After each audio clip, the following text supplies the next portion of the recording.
Assalamualaikum warahmatullahi wabarakatuh. Saya Amalia Sari, konselor di Hayatus Bakti Nusantara yang berasal dari Bengkulu yang terkenal dengan Puspalangka Bunga Rafflesia. Baiklah teman-teman, kali ini kita akan membahas mengenai sayangi mentalmu, berjiwa kuat di tengah kehidupan yang penat.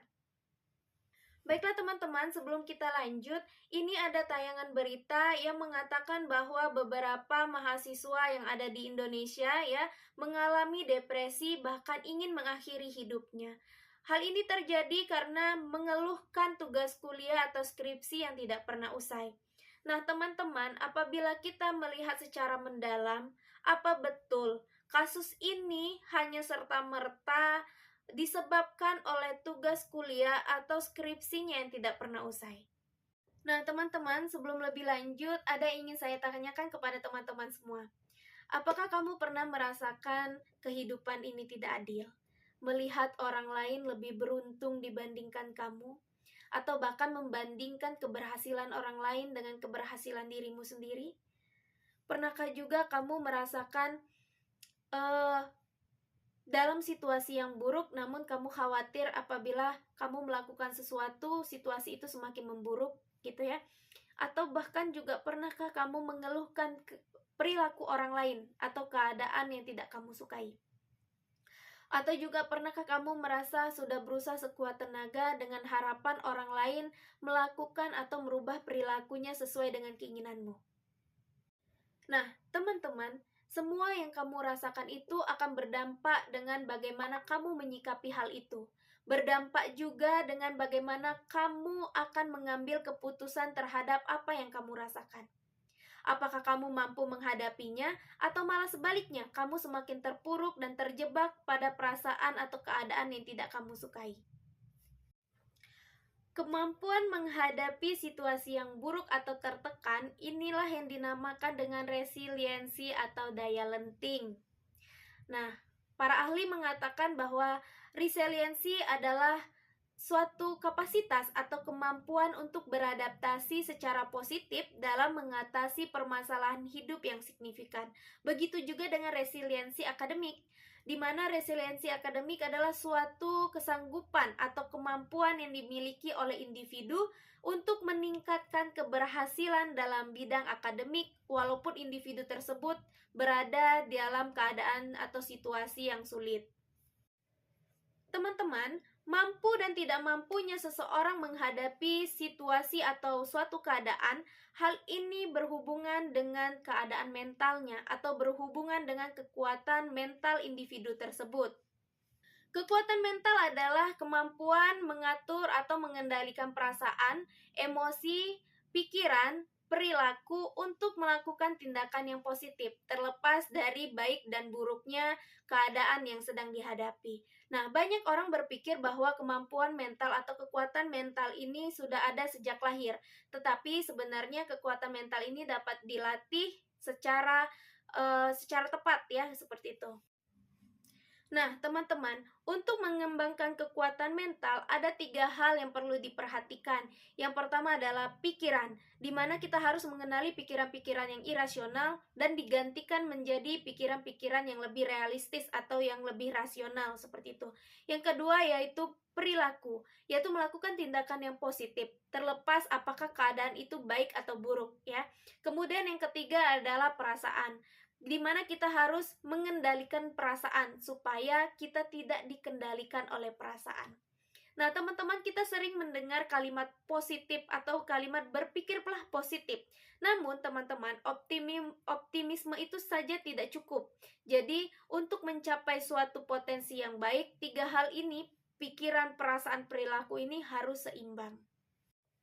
Untuk meningkatkan daya lenting atau resiliensi pada diri seseorang, itu tidak terlepas dari lingkaran kendali. Hal ini sangat penting ya, tidak kalah penting dari 3 hal tadi ya, yang pertama perasaan, perilaku, dan pikiran. Hal ini juga tidak kalah penting, yaitu tentang lingkaran kendali. Mungkin teman-teman pernah melihat atau pernah membaca mengenai informasi tentang lingkaran kendali ya. Ada hal yang bisa kita kendalikan, ada juga yang tidak bisa kendalikan. Nah, lingkaran kendali yang bisa kita kendalikan adalah cara memperlakukan orang lain. bagaimana cara kita memperlakukan orang lain, seperti itu. Kemudian bagaimana batasan-batasan kita, itu yang bisa kita kendalikan. Pikiran kita, cara menyayangi diri kita, cara kita mengolah emosi, perbuatan dan tindakan kita, serta pendapat dan perkataan kita, itu semua bisa kita kendalikan. Lalu apa saja yang tidak bisa kendalikan? Yang tidak bisa kita kendalikan adalah hal-hal yang sudah terjadi pada masa lampau. Kemudian alam, cuaca, waktu, itu tidak bisa kita kendalikan. Perasaan orang lain, opini orang lain, perbuatan orang lain, serta hal-hal atau perilaku-perilaku orang lain tidak bisa kita kendalikan. Nah, yang ini yang harus selalu kita ingat, apa yang bisa kita kendalikan. Apabila kita fokus mengendalikan apa yang di luar kendali kita, maka akan membuat kita merasa capek, tertekan, terpuruk, bahkan merasa tidak berdaya, frustasi, depresi, kecewa, dan lainnya. Lalu teman-teman, bagaimana sehat mental itu atau kuat mental itu yang seperti apa? Mental baja itu seperti apa? Yaitu orang yang tidak berpura-pura tangguh. Artinya apa? Setiap manusia pasti pernah mengalami masalah, pernah merasa di keadaan yang sangat tidak mengenakan. Nah, orang yang kuat mentalnya, dia akan merasakan hal itu, kemudian dia meresponnya secara positif. Jadi, orang yang mentalnya kuat atau mentalnya sehat bukan berpura-pura tangguh, bukan mengabaikan perasaannya, bukan semata-merta hanya berpikir positif, tidak pernah berpikir negatif, tidak pernah memberlakukan tubuhnya seperti mesin, ya. Tidak melakukan semuanya sendiri karena kita hakikatnya masih membutuhkan orang lain juga, dan tidak mengejar kebahagiaan. Artinya apa? Orang yang kuat mental itu atau bermental sehat bukan serta-merta selalu bahagia, bukan yang tidak pernah berpikir negatif, bukan yang tidak pernah memiliki masalah, tidak pernah sedih dan sebagainya, dan tidak pernah membutuhkan orang yang lain. Bukan seperti itu. Orang yang bermental kuat, mereka menerima semua keadaan yang ada pada dirinya, semua pengalaman yang ia rasakan, tetapi dia meresponnya secara positif. Jadi seperti itu. Jadi bagaimana cara dia merespon, itulah yang lebih penting. Itulah yang berkaitan dengan mental yang kuat. Nah teman-teman, ada beberapa atau 3 hal pentingnya mempunyai resiliensi. Yang pertama adalah meningkatkan daya tahan ketika menghadapi stres. Orang yang memiliki resiliensi akan mampu mengolah emosinya atau mampu mengolah stres, dapat mereduksi stres yang dimiliki. Selain itu, lebih siap untuk menangani dan menghadapi berbagai masalah secara efisien dan efektif. Pada gilirannya, itu dapat mengurangi tingkat stres secara keseluruhan. Nah, manfaat yang kedua adalah menambah kepuasan hidup. Apa maksudnya? Dengan meningkatnya kekuatan mental, meningkatnya daya lenting pada diri individu, maka kepercayaan diri juga akan meningkat. Maka akan bertindak sesuai dengan nilai-nilai yang dianutnya, sehingga pikiran pun akan tenang. Selain itu, akan mengetahui apa saja yang benar-benar penting pada kehidupannya. Manfaat yang ketiga adalah memperbaiki kinerja. Jadi, entahkah kamu nanti mau menjadi wisudawan terbaik atau menjadi mahasiswa berprestasi atau mahasiswa yang mendapatkan beasiswa dari mana saja, meningkatkan daya lenting atau resiliensi ini akan membantu Anda mencapai potensi terbaikmu. Seperti itu. Ada 13 hal penting yang dapat dilakukan untuk membangun mental yang baja. Yang pertama, tidak menyia-nyiakan waktu dengan mengasihani diri sendiri. Kedua, mereka tidak menyerahkan kekuasaan mereka. Ketiga, tidak menghindari perubahan. Kemudian tidak berfokus pada hal-hal yang tidak bisa dikendalikan. Tidak khawatir harus menyenangkan semua orang. Tidak berkutat dengan masa lalu. Tidak melakukan kesalahan yang berulang-ulang.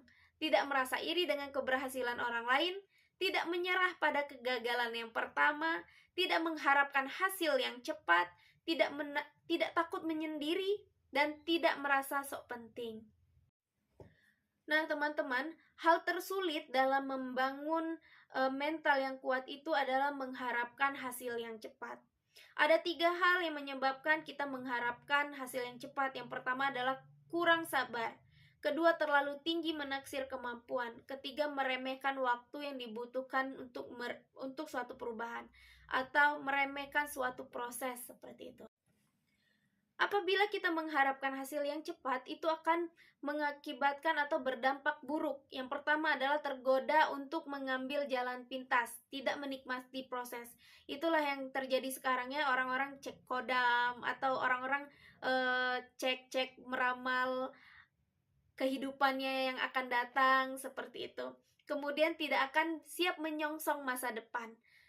Harapan yang tidak realistis akan menyebabkan mengambil keputusan yang salah. Itulah dampak-dampak dari mengharapkan hasil yang cepat dan menimbulkan perasaan negatif yang tidak nyaman serta melakukan hal-hal yang menghalangi diri sendiri untuk mencapai tujuan. Nah, teman-teman, untuk melatih kesabaran atas hasil yang tertunda, yang pertama adalah fokuskan pikiran pada tujuan akhir. Yang kedua, rayakan setiap pencapaian-pencapaian kecil. Ketiga, susun rencana untuk mendangkal godaan, seperti menangkal godaan-godaan untuk meramal masa depan gitu ya.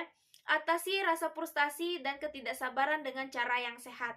Jangan tergesa-gesa dan yang terpenting adalah olahraga yang rutin. Karena apa? Jiwa yang sehat ada pada tubuh yang sehat. Baiklah, terima kasih. Apabila ada pertanyaan, silakan komen di video ini ya, teman-teman. Assalamualaikum warahmatullahi wabarakatuh.